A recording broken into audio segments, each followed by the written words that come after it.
Curtis,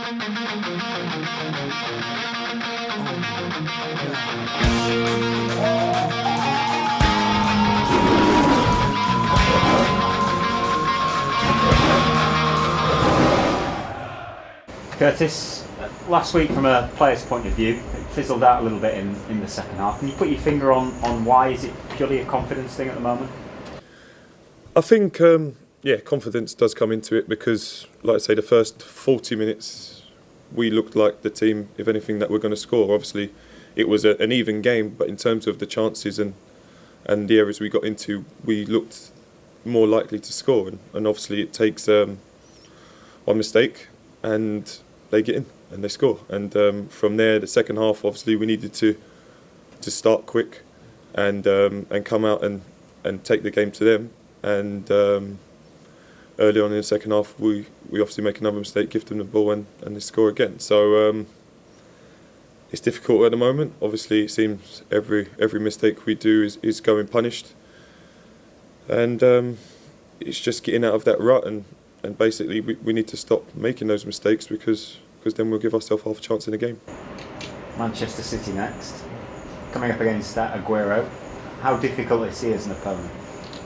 He's the toughest, really, you'll find, because you can find players with quality and you can find players that just work hard. But he does both incredibly well. And like I say, when you play against a player that you know will run all day, and then when he does get the ball, he's actually got the quality to do something with it, it is a daunting prospect. So it's obviously, it helps that he plays for a good team as well, because you can't just concentrate all your resources onto Aguero. There's obviously the likes of the Silvers and whoever else he's going to play up front, be it Dzeko or Jovetic, that you need to be careful of. So whoever does play for City tomorrow, I'm sure they're going to be strong and they're going to be up for it. And it's for us to make sure that we're up for it just as much and try and keep that clean sheet that's eluded us for so long.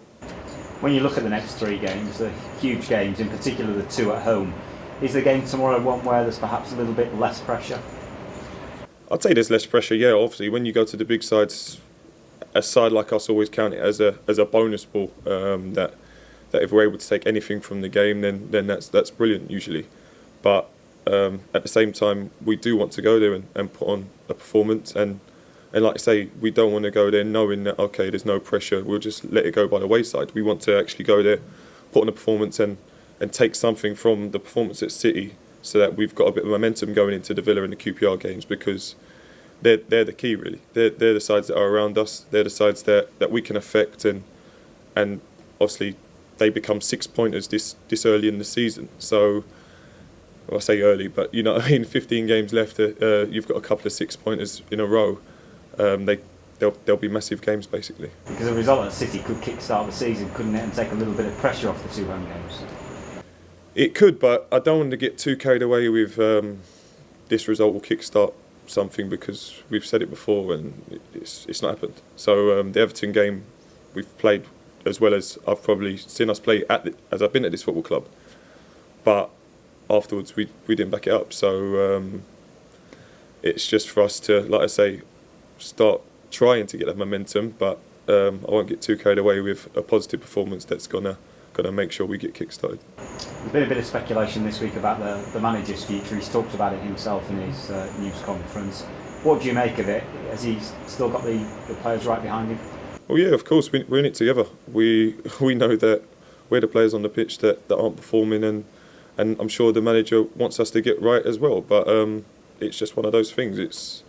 It's journalists that obviously have been told something, be it from a reliable source, an unreliable source, and they've run with a story. So that's up to them. The manager's still here.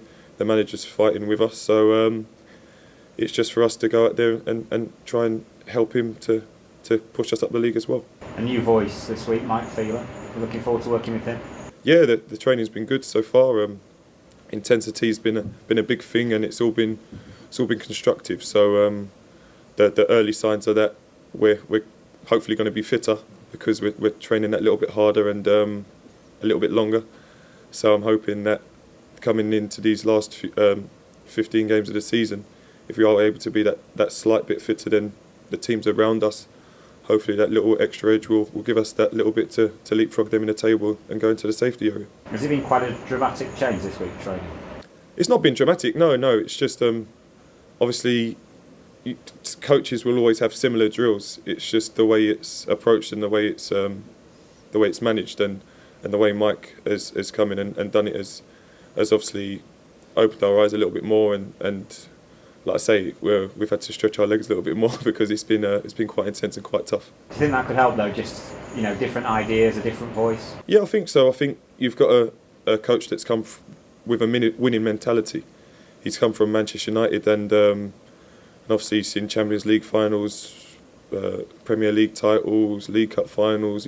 He's seen it pretty much all. So I'm hoping that winning mentality can be absorbed by ourselves from the manager, the assistant manager, and we can hopefully push on and do good things together. And finally, Darmin Doy, you've not met him yet because he's in Paris, but looking forward to playing alongside him.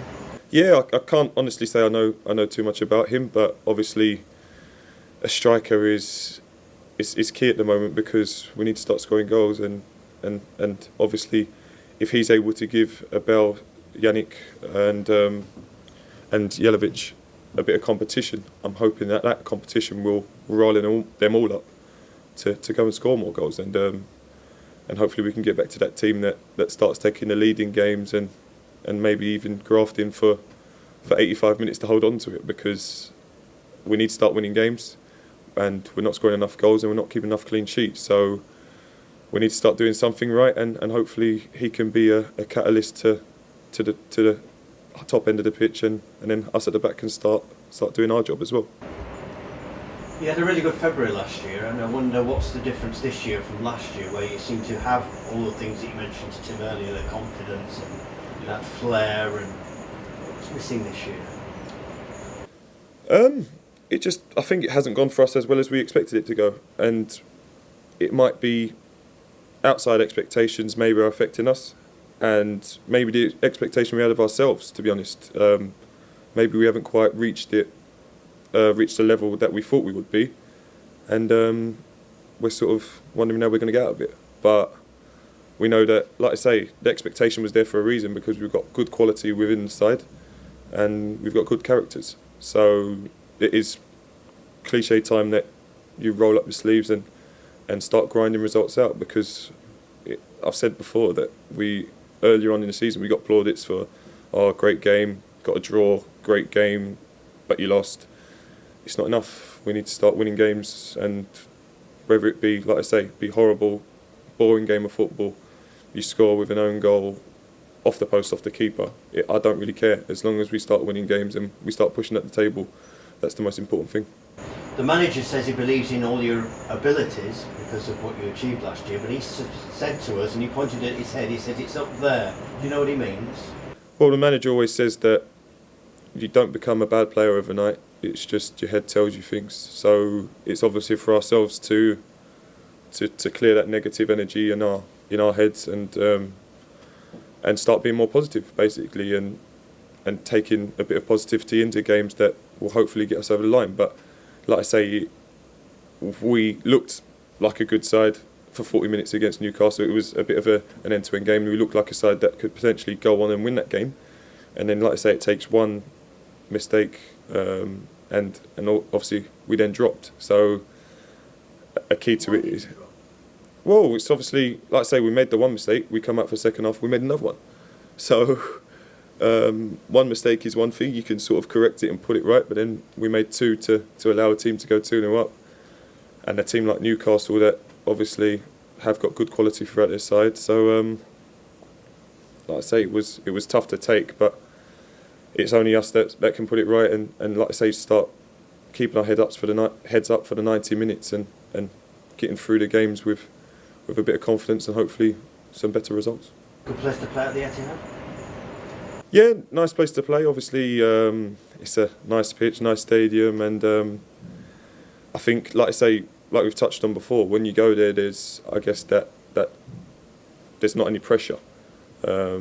Usually you go to places like the Etihad, the Emirates, Old Trafford, Anfield, there's the pressure on the home team, and usually if it's 0-0 after 30 minutes, sometimes their fans start turning on them and wanting goals now and then, and sometimes that could work in our favour. So I'm hoping that we can go there and play in a similar way that we did last year. When we went there, we were quite solid. We actually maybe had the better chances in that first half down there last year, and we were unfortunate. But like I say, I'm hoping that we can go down there with similar ilk to last year, but actually get a result and at least take a point from the game. And you've no Yaya this year, so that's all right. Oh yeah, that's all right. They'll just replace him with another international that's cost about 30 million instead.